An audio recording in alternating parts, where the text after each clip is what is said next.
11 weeks down, and it feels like we're officially entering the home stretch of the NFL season here in 2025. I'm kind of ready to be done with it, to be completely honest. But I know that there are more games to play. There's a lot more storylines to unfold. And thankfully, not all of them are Arizona Cardinals related. So this is We Are the Game. I'm Luke, and that's Michael. And we're going to get into our picks for week 12 today. Michael, you doing good? You ready to go?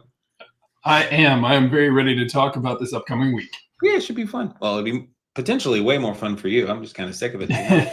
But moving on. So we're going to be using the NFL Pick'em site, which is this site right here. We're going to go through all the games. We're not exactly keeping score. There's sometimes a general feel of, wow, we did well this week, or we really didn't do well this week. But yeah, if you want to keep score, knock yourself out. So Thursday night, we've got the Bills going to take on the Texans. In first glance, this feels like this should be the disparity, but that it shouldn't also be the disparity at the same time. Like something seems off about this in this matchup. Who do you have winning this one? Oh, I'm definitely have the Bills on this one, and I get what you're saying there. It's like the Texans defense is a good defense. Yeah. And it just nothing adds up on that team from an offensive side. It's like even when they're winning, it doesn't look right. You know, here's their win this last week against the Titans. So it's like there's nothing positive to really take away from a 16-13 win over the Titans for Houston in that, other than the fact that, well, it's a win. Mills keeps kind of keeping the ship pointed in the right direction, which I think has been admirable. But I have no faith that they're going to beat and energize or re-energize Bills now that they've done the Dolphins loss and then came back and had their pretty impressive game against the Bucks. So I'll take the Bills here. They should handle this. It'll be very wild if they don't. Yeah, that seems right. I think the Texans have had some impressive games lately, and Davis Mills has played kind of Jacoby Brissett-ish at times, and done some impressive things. They had that great comeback against the Jags, I believe, a couple weeks ago, or maybe I've got that backwards. But yeah, they just don't seem like they can go toe-to-toe with a team like the Bills right now. And Josh Allen, coming off of 6 touchdowns, is just carrying hard that team. So we'll see. If they can contain him a little bit, they might get a puncher's chance here. But yeah, it seems like they should be Bills all the way. It'd be interesting. Could be an exciting game on Thursday.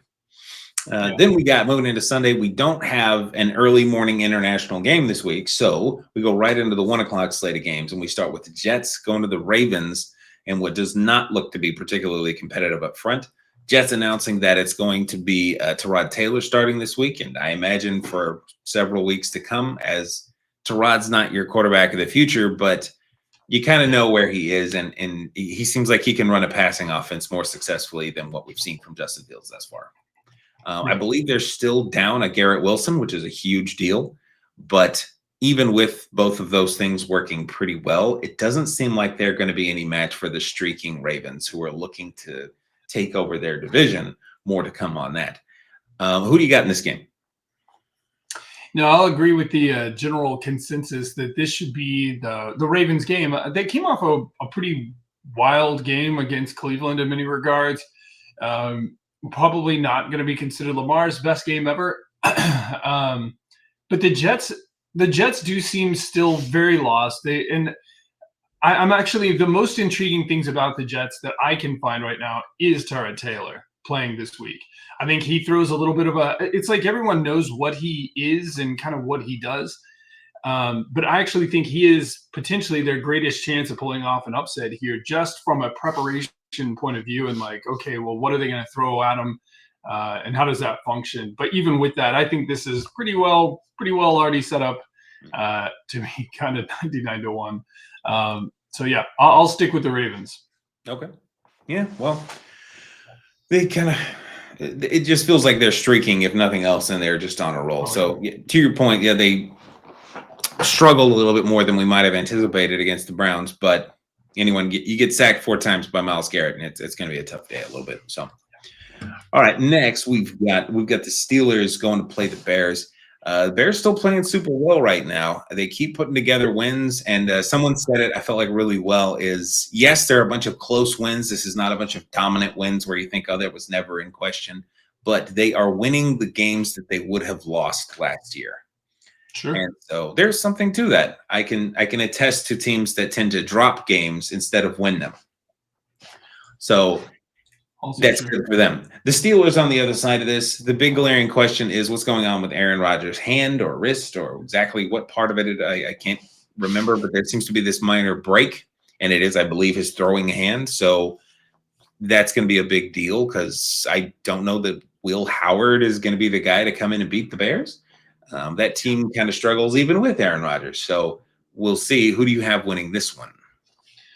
Well, I'm kind of hoping this is a closer game than this suggests. I think that there's a number of reasons to think that it will be. You know, the Bears, as you just outlined, the Bears do win, but they play things very, very close. There's been a couple of games where they kind of snuck out some wins.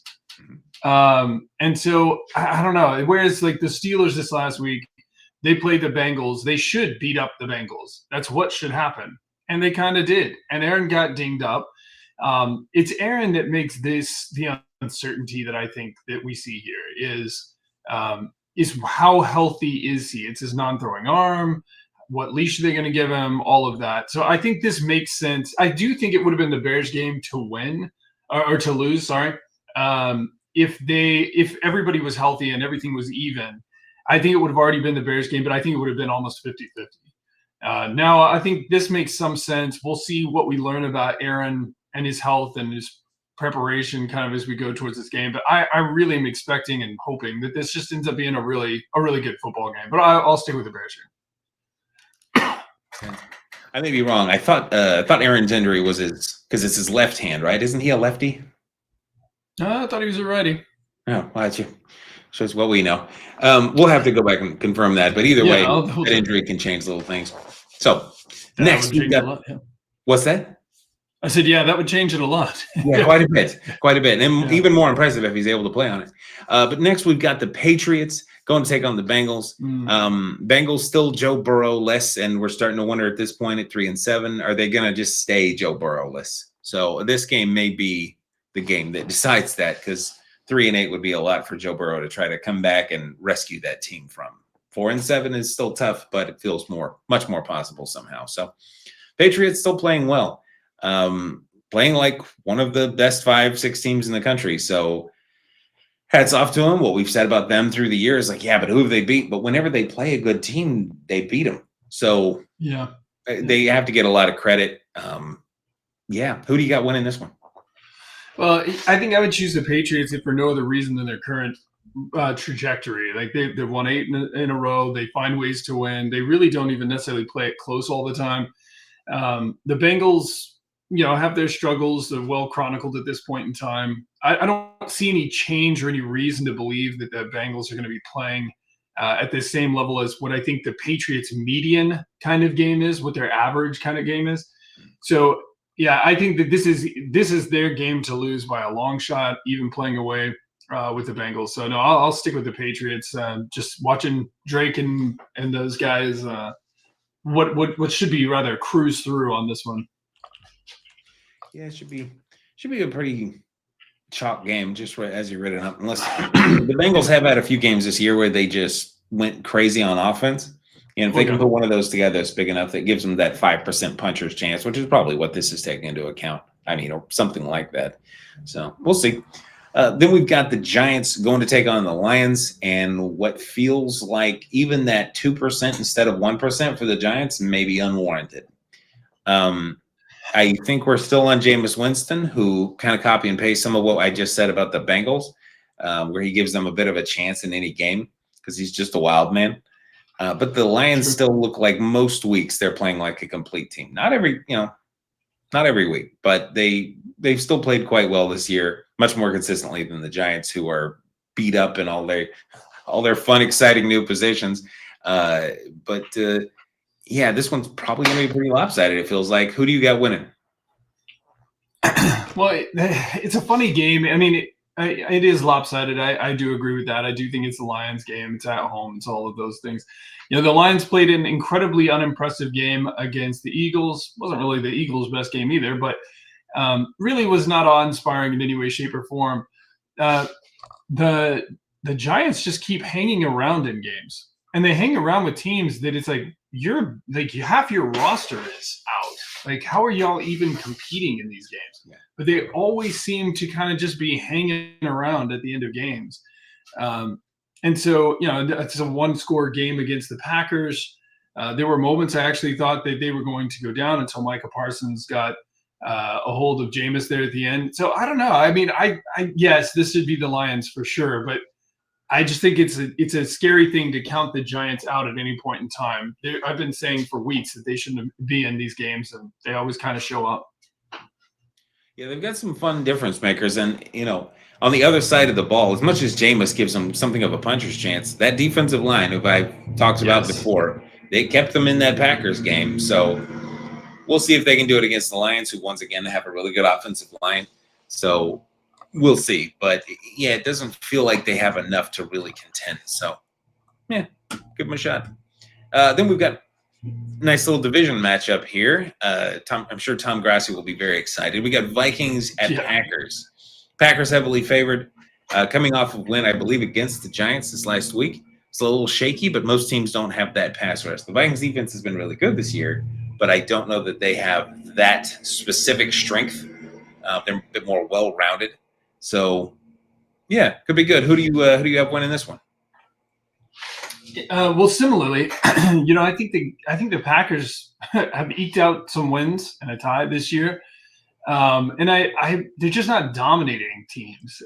This is the Vikings seem to play their division really well, and so I expect this will be a very close game. I think that it does not have a lot of room for error for the Packers to win unless they find a way to kind of evolve a bit back to what we saw earlier in the year. Where they can be a little bit more dominant. I will take the Packers. I don't think I have anything. I think the quarterback play for the Vikings is so problematic. It's hard to pick them week to week. But I'll pick Green Bay. But I kind of think this game will be closer than this.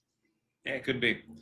Those division games up there tend to be quite interesting. So, yeah, I would look for this to – like for the Vikings to cover the spread. I don't even know what the spread is, but if it's less than like 5 points even, I'd probably take them to cover. So then we have one of the best games of the week. So we've got the Colts, who just look like an absolute juggernaut, going to play the Chiefs, who've got to be getting towards desperate, but they're still, as much as it's, the Chiefs are just 5-5, everyone still kind of uses them as their like measuring rod to see like how good of a team are you.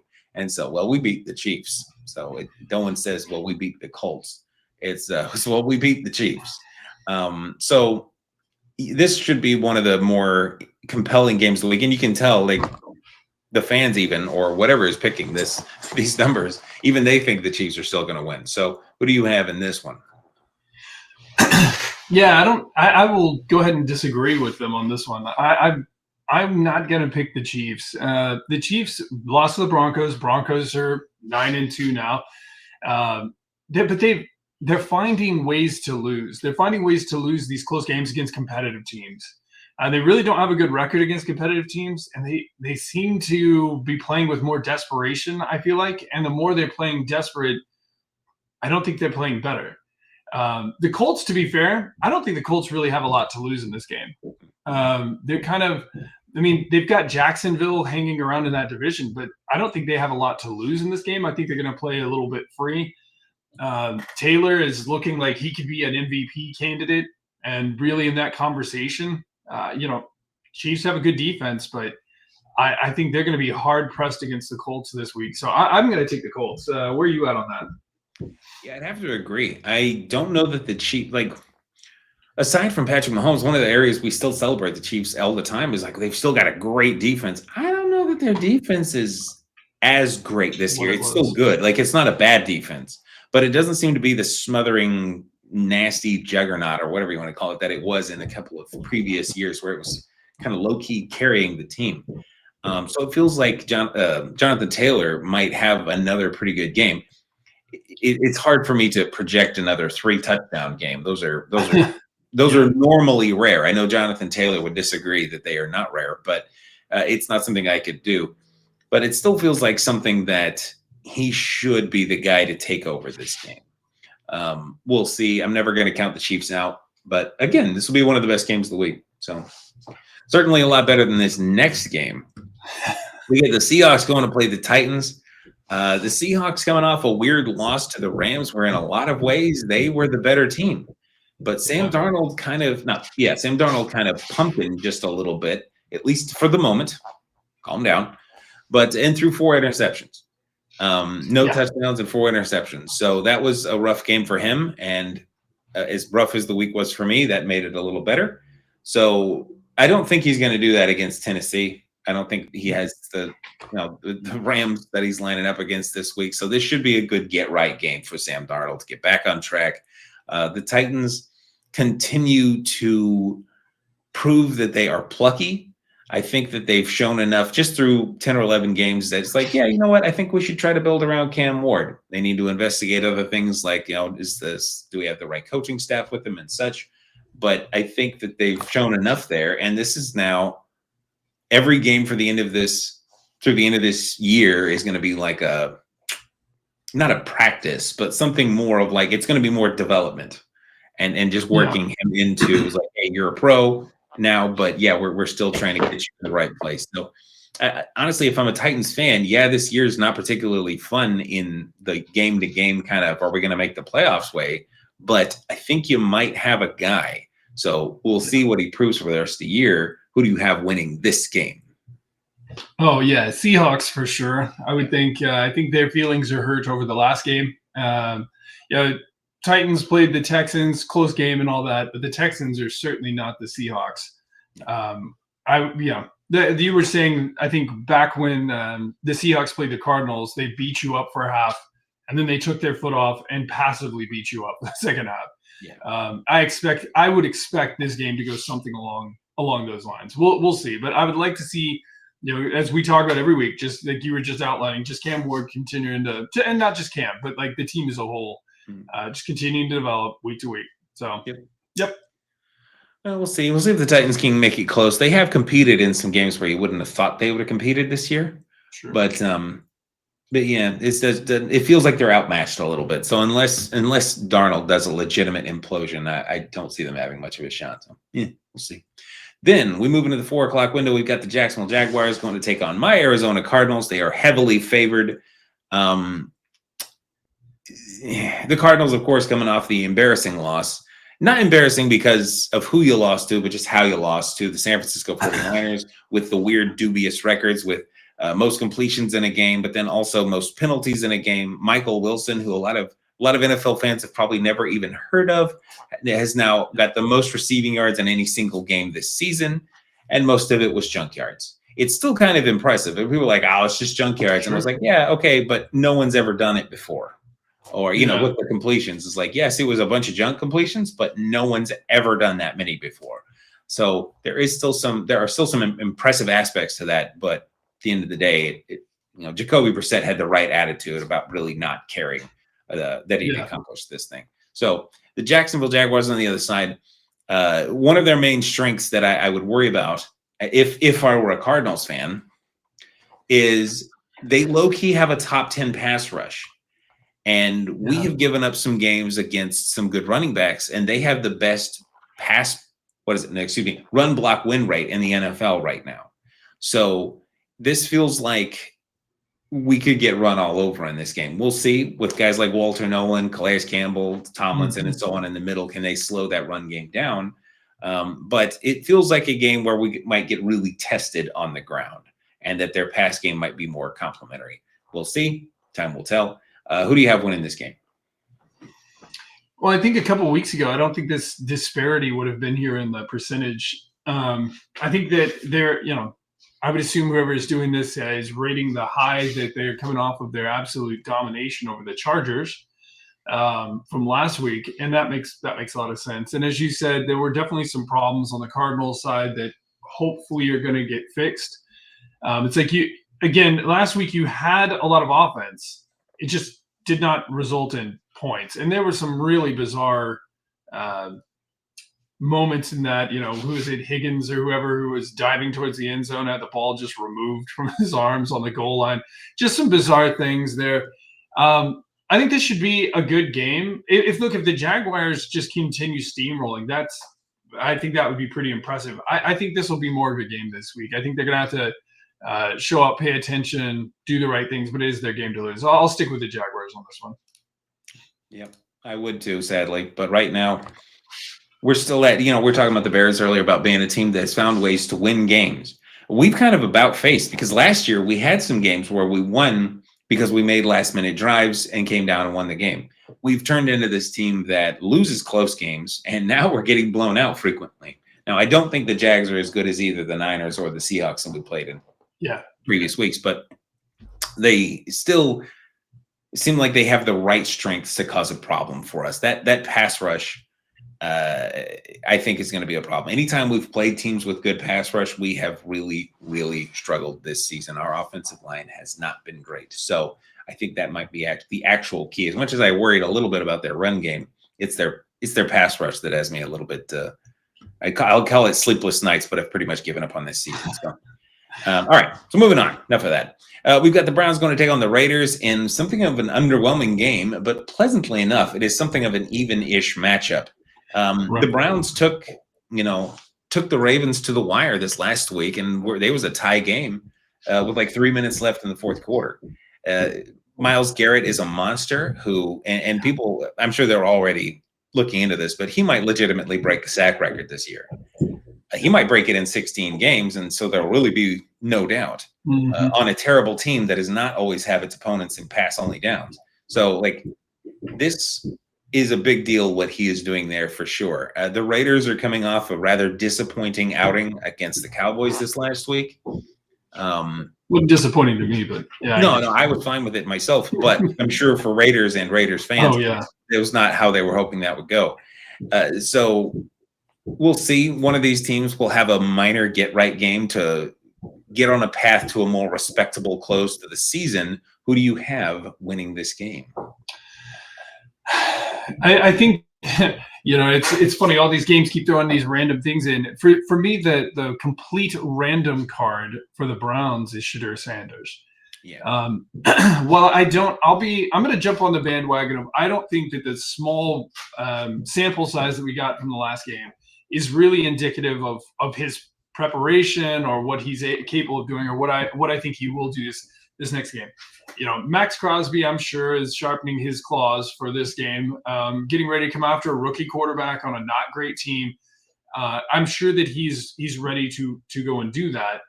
I do think Shedeur has a lot more to offer. I expect a much better showing. Yeah. With that being said, I still don't know what that is.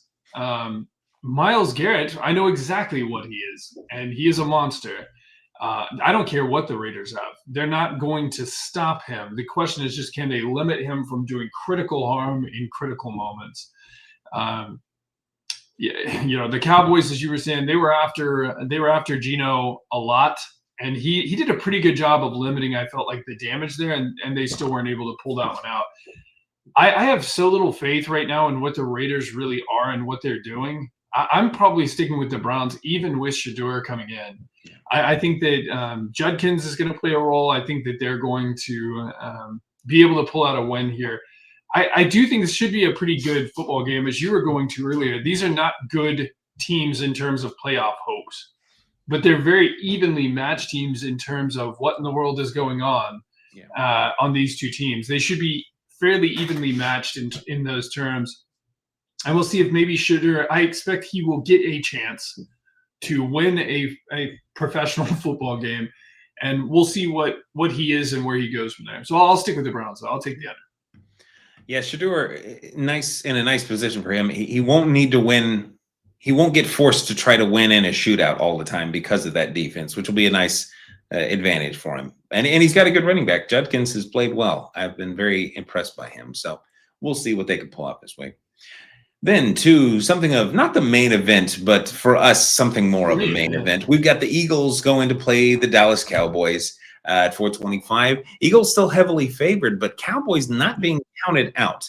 I think people have taken into account that this is a division matchup, and they've played each other so many times. The odds of this being a blowout in either direction seem pretty slim, but I will let you take the reins on this one as it's your team. Tell me what you think of this one. Well, I think we've all been anxious to see this rematch since the very first game of the season. I think that, yeah, not to put Carter in the spotlight again, but I think that incident between Dak Prescott and Carter in the first game, which ended in suspension or whatever, was a big deal. Like it was a this is the feeling between these two teams. This is the state of their rivalry. Obviously, the Eagles are on a much better path along the way, but they have now run into a potentially significant problem. They have been one of the healthier teams in the NFL. They've really not had a lot of their main um, players injured, especially on offense, and Lane being out for the next few weeks is a big difference. Jalen has traditionally not played particularly well with him out, which is interesting. He's right side, but Jalen struggles generally with him out. And then on the other side, the Cowboys have struggled a little bit on offense for a couple of weeks. Now we dropped 30 points again. Okay, good. We've got some momentum back on that side. The Eagles on offense are just not impressive. Like people have asked, what in the world's going on with AJ Brown all year? Still no answer. Still no idea what's going on with that. They kind of need that home run ball. Now, generally speaking, our defense on the Cowboys, we specialize in giving up home runs. So it'll be very interesting to see with the changes we've made on defense, Quinnen Williams, Logan Wilson, DeMarvion Overshown, and what they're bringing to that defense. Is it enough to bridge some of these gaps? But we only lost that first game by one score, and that was a very, very close game. So I'm going to be selfish and pick the Dallas Cowboys to win this game for those reasons. I think that the Eagles are going to be adjusting to what is our strategy for dealing with that gap in their offensive line, and how do we really want to patch that up. Another thing that you and I were talking about previously was, the Cowboys are not a Micah Parsons reliant defense anymore. They can't triple team one guy and limit our defense. Nobody has any idea where the next sack is coming from. The interior is very strong. So I'll be very interested to see how this one plays out, obviously. Cowboys are going to be playing with some real desperation here. Yeah. I expect to see some fourth downs where we go for it in crazy situations and all. And I think we should. I think that's how this game should play out. Yeah. Eagles, I don't think the Eagles have nearly as much to lose in this game. It's like, okay, so we go to 8-3, who cares? You know what I mean? Like, I think that they're going to play a hard game for sure, but I don't think they have the same level of desperation. So we'll see. I'll take the Cowboys in this one instead of just sitting here preaching to the choir the whole time. No, I think there's some logic to that. It was week 1, right? That was your first game against them? Yes. Yeah. So that was a long time ago, obviously, but since then, you've probably gotten stronger, and in some ways, they've gotten weaker. So yeah. There's some logic to it. George Pickens was definitely like substantially wide receiver 2 in that first game. I think he had 30 yards. I was just looking, and so he has taken the reins. He's kind of become wide receiver 1 this season. So obviously, CeeDee Lamb is still your wide receiver 1 moving forward, but sure, Pickens has stepped up and probably made himself $150 million. And he is really just taken over. So now you are more diverse on offense now with more weapons to choose from. Jake Ferguson, he's come up and been this amazing red zone target. And I don't think he really was in the first few weeks. You added, obviously, Quinnen Williams, and they've lost Lane Johnson. So, and again, it was a 1-score game. So I don't think that this is actually ridiculous. I don't know that I'd pick if my life depended on it, would I for sure pick Dallas to win this game? I'm not sure, but I don't think it's crazy to do so, despite the projection here. But yeah, it should be a really good game. I bet this will be one of them that we're talking about. Well, of course, we're going to talk about it because that's what we do. But I mean, like that people will be talking about for whatever interesting thing happens. So we'll see. Hope it's a good game, if nothing else. All right, so then we close out the afternoon window with the Falcons going to play, the Saints. The Falcons, big news, is not particularly pleasant. Actually, it's not pleasant at all. It's Michael Penix Jr. looks like he's done for the year with a partially torn something CL. I can't remember if it was MCL or what, but one of his CLs is has done him wrong, and he is going to be out for the remainder of the season. And Kirk Cousins is going to be taking the reins. Projecting, I assume, for the rest of the season, at least right now.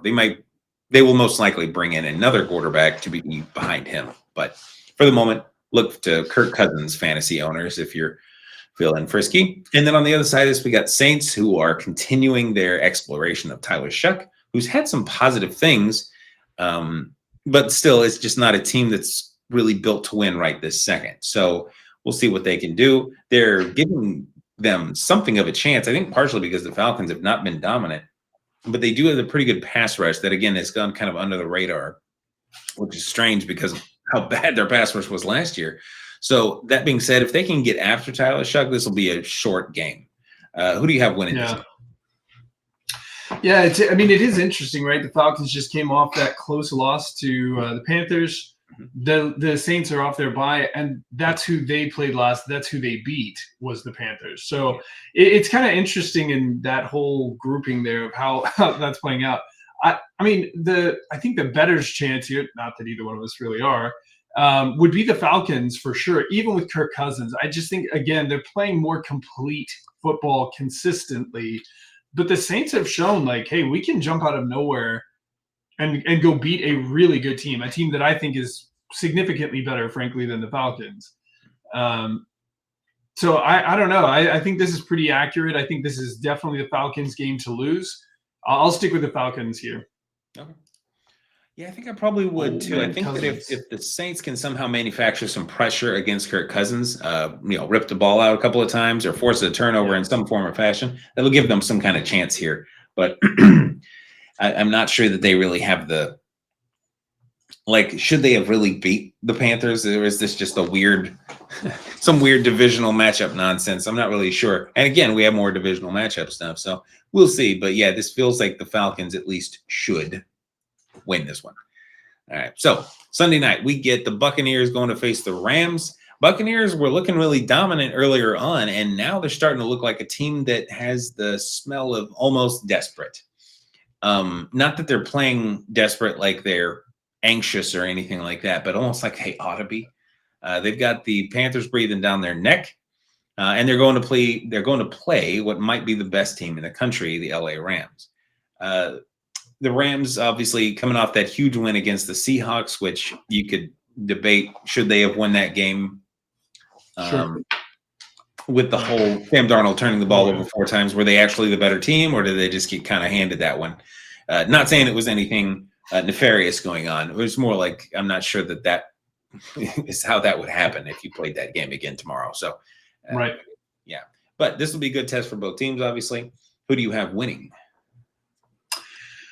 Well, going to what you were just saying is that, the strength of the Rams is that they don't make mistakes. They don't have a lot of penalties, although there's some definitely interesting challenges to be made on that. But they don't give up the ball much, and they really capitalize on winning those types of things. They don't get penalized, and they also don't turn the ball over. And I think if you look at their 2 games against the 49ers, that's the story of the 2 games against good teams. Is the 49ers first game, the 49ers didn't really make any mistakes, and they won that game 26-23. In the second game, 49ers made a number of mistakes and some big penalties. They lost 40-something to 20-something.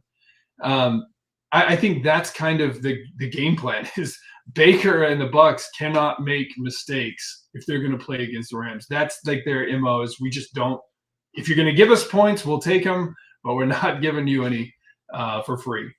So I think the Bucs are capable of winning this game? Absolutely. The Bucs to me are kind of playing a little bit like the 49ers in that they're just so injured, they're so banged up that it does have that feel of like desperation week to week to overcome a lot of those problems. With that being said, the Rams have just beat too many people to not take them. But I hope this is a good game, whoever wins. I just hope it's a good game between either one. Yeah, it should be good. I mean, I was just looking again. I had forgotten that the Rams, as much as we're kind of focused on Sam Darnold's 4 interceptions, it's like the Rams had just under 250 yards of offense. Yeah. So that's – and they did, there were no sacks. I don't think there were sacks on by either team, which is weird for two teams with exceptional pass rush. But there were no sacks, and he didn't turn the ball over. He had a pretty poor completion percentage, but it really wasn't like there was just nothing exceptional. He seemed like he didn't have much of a connection with Devontae Adams. But other than that, like there was just it's not a particularly noteworthy game on the Rams side, offensively speaking. But yeah, so this will be appropriately one of the best games of the week. And depending on what happens, especially or particularly if what you've projected and what so many have projected it happens, the Monday night game, the Panthers against the 49ers, will also be a very interesting game. The Panthers have kept pace pretty well, or kind of caught up to is probably a more accurate way of saying that they have not kept pace with the Buccaneers. And if the Bucs lose and the Panthers can win this game, they'll actually take over first in the NFC South, at least for a brief period of time, if not longer. The Niners on the other side, coming off a big win over my Cardinals, where they just stomped on us, and that was kind of impressive as much as I hated it. Their offense seems to be back more into full swing. Christian McCaffrey, George Kittle, and Brock Purdy are all playing again. Their offensive line played well against us. I don't know. For some reason, I feel like this shouldn't be as lopsided as this is suggesting. How do you see this one? Yeah. No, I agree with you. I think this is a much more even game. The Panthers are a dangerous team. We saw a lot of passing yards and a lot of touchdowns come out of them recently. And is that indicative that they're figuring things out? They're getting more comfortable in their system. They're making it work, or that they're against weaker opponents. All of that, we're going to have to figure that out. This should be a real statement game for them if they can win this one. I think this is maybe the healthiest the 49ers have been in kind of a hot minute. So it'll be interesting to watch them go head to head. I get it's at home. 49ers, one of the best passing offenses in the league. Yeah, I'm really excited to see this one. I'm going to take the Niners on this one, that they should win this game. But I agree with you. I don't think this should be anywhere near as lopsided as this. I think this is more 65-35, something like that. Maybe even closer than that, but somewhere in there. I think that the Panthers definitely have a chance. Would you pick the Panthers, you think? I wouldn't, but it's just, who do I trust in a close game? There's some interesting stats here. The Niners just gave up, again, to the Cardinals, and Jacoby Brissett in that weird stat. The most